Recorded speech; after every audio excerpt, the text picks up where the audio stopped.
Hi, this is Dave with Mabros Media, and I'm here with the very legendary Doug Bradley. How you doing? Me? Oh, I'm fine. How I you wondered who doing? you were talking to. I thought Robin Hood was here for a moment. I'm very well. Yourself? Good. I'm good. I'm talking to you now, so I couldn't be better. I couldn't be better. Are you enjoying the con? Yes. That's good. That's great. It's been outstanding. Excellent. Yeah, we're happy to have you. What was the first horror film that you've ever seen? You would say? The first. Oh, wow. I'm not at all sure. Wow. I know I have a very. It's not really a horror film necessarily, but it's a ghost movie, and it remains one of my favorite movies, which is The Innocents, which I saw when I was a kid and scared me a lot. 'Cause I was all about ghosts as a kid, couldn't get enough of them, scared me silly. But that is a great film. It's based on the turn of the screw. So that's certainly coming in very early on. But the first horror film I saw, I have no idea. I know I kind of my graduating class really began as a teenager in the UK. Granada TV in the north of England started showing all the Hammer films. This would be around 1970, 1971. So once a week, around 10:30 at night, one of the Hammer movies came on, and that was where I discovered the Dracula and Frankenstein, Peter Cushing and Christopher Lee. Cushing remains my god among horror actors. And I suppose from there I would have graduated on to the Universal classics and so forth. But exactly what was the first one, I don't know. So you've portrayed Pinhead 8 times, I believe, 8 times. Can you tell us? I'm sure you probably told us several times. Can you tell us, for our fans and for our viewers, how did you prepare for the role of Pinhead? Oh God, you read the screenplay, and you read the screenplay, and you read the screenplay, and you read the screenplay, and you read the screenplay. I'd read The Hellbound Heart, and I was in a privileged position of knowing Clive, so I was able to discuss the part with him. So he kind of he gave me insights that only he could give me, because he had literally dreamed up and created the character. And then you get the makeup and costume on for the first time, and that changes everything. And I sat in front of the mirror for about 20 minutes on my own in the makeup room and just stared into the mirror. Okay, who are you? And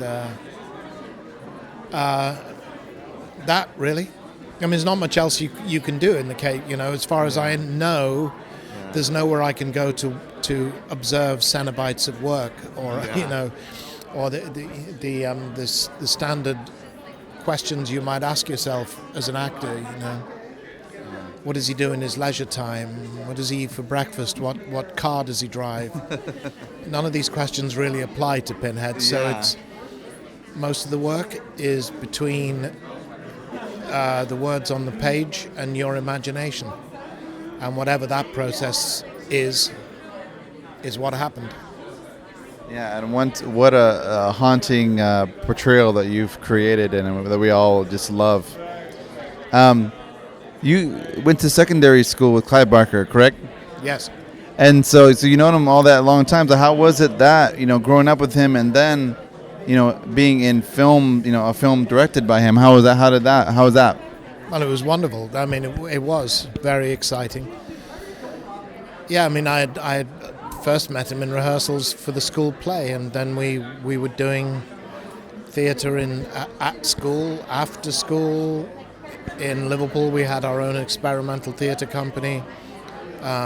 We moved to London and carried on the theatre work, and that kind of came to a natural end in the early 80s. And through all that period, I'd been close, to watching Clive's creative universe in his writing and his artwork as well. But then and we'd messed around with movies with Super 8 and 16 mil. But then to be on a proper grown-up film set and see his name on the clapperboard was very exciting. But I think, because we had spent so much time working in the theatre and been largely ignored, we kind of naively assumed that all we had to do was put the work in front of people and they'd all go, "Oh my God, you're geniuses," and everything would follow from there, and it really didn't, So I suppose somewhere at the back of my head, I kind of inevitably thought, this is all very exciting, but, this will get ignored. I know this is good, but it'll get ignored, same as everything else gets ignored. So to suddenly find that not only was that not the case, but the precise opposite was happening was amazing. The legend was born. Apparently. And here we are, 30 years later, still talking about it, and I would never have dreamt. Yeah. Did you find it difficult having to portray dual roles in the first two Hellraisers, being Pinhead and then the Captain? Not in the first two Hellraisers. I mean, that was the third movie. Very briefly in Hellbound. No, not difficult. I mean, it's different filming days.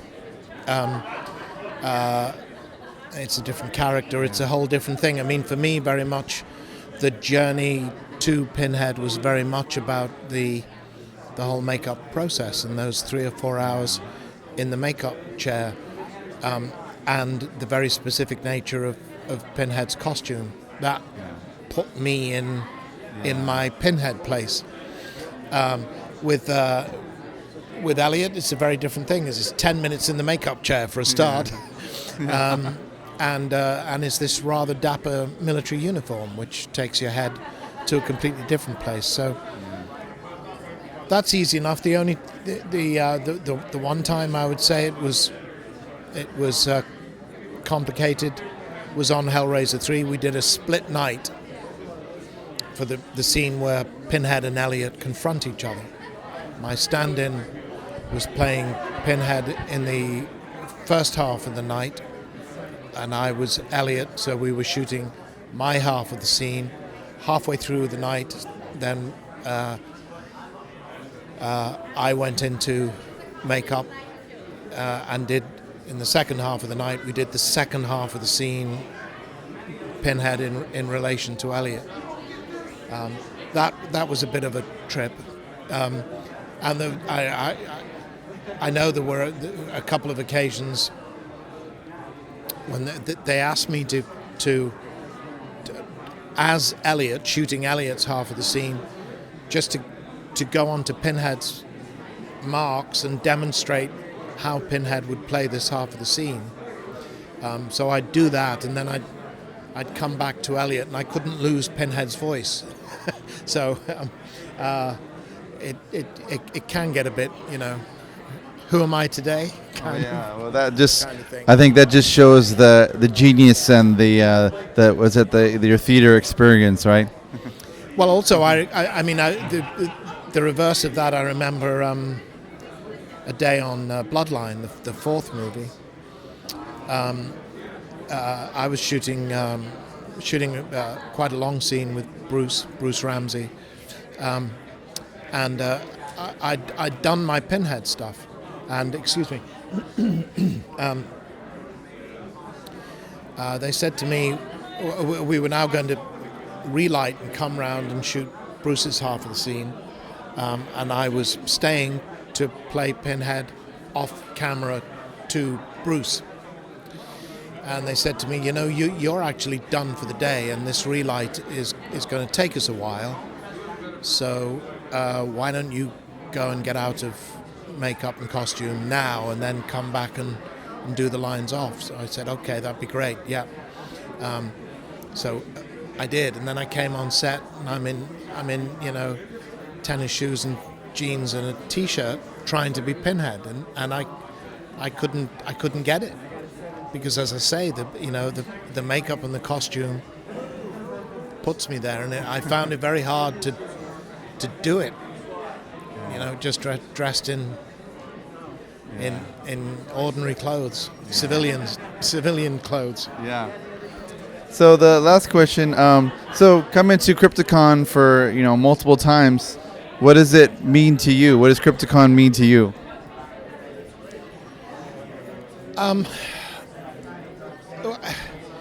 It means it's part of the whole extraordinary picture of the conventions and fandom. I don't mean to run Crypticon down. I do look forward to being picked up at the airport in a hearse. That's a very cool thing. As far as I'm aware, only Crypticon does, and that's excellent. For me, I've been doing conventions for probably longer than I should have been. 28 years, I think, since I did my first one, and they're getting bigger. This has grown since the last time I was here. And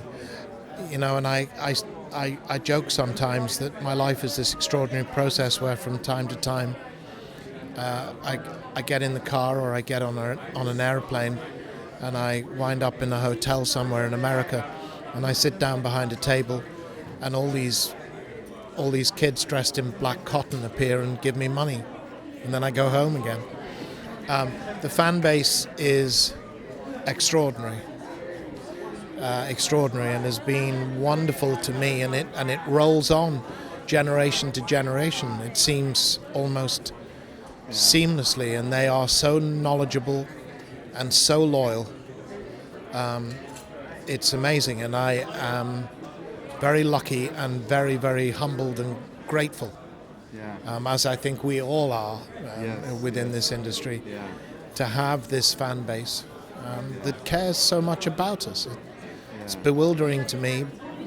As I said, when I was sitting in the makeup chair making Hellraiser more than 30 years ago now, at 6 o'clock on a damn Tuesday morning, if you told me that I'd be doing this, conducting an interview, still talking about this movie, I'd have thought you were insane. It would have been beyond my comprehension that this was even possible. It's like one would dare to say that some of these kids almost worship the Pinhead, because I've been to several cons, and I swear I always see at least one person dressed as Pinhead. Always. There was one here. There's a few here. Yes. It's I don't know about I hope they're not worshipping him. No. Yeah. But it's extraordinary and wonderful. Yeah.